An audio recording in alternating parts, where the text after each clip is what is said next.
यादव आप सबका बेटा, आप सबका भाई, आपका आशीर्वाद लेने के लिए फिर से आ गया मैं।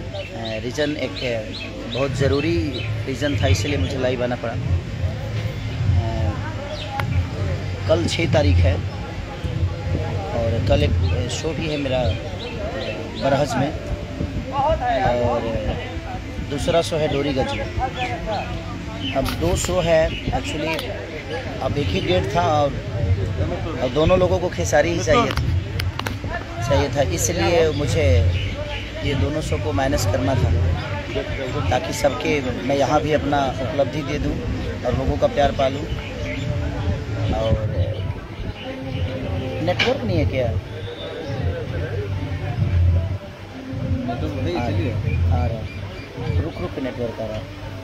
तो कल एक मेरी बहुत खूबसूरत फिल्म रिलीज़ होने वाली है, शादी हो तो ऐसे, जिसके डायरेक्टर हमारे लाल सर हैं, लाल बाबू पंडित, जिन्होंने मुझे लेकर जिला चंपारण से लेकर कुली नंबर 1 से लेकर राजा की आई की बारात भी बनी है। कुली नंबर 1 राजा जानी शादी होता है इसी राजा की आई की बारात मैंने लगातार इन्होंने लेकर मुझे अपना, ये 6ठी फिल्म है। और कल आप सबको अपना पावर दिखाना है, अपने भाई के लिए कितना प्यार आप देते हैं। तो कल एक सिनेमा मेरा रिलीज़ हो रहा है।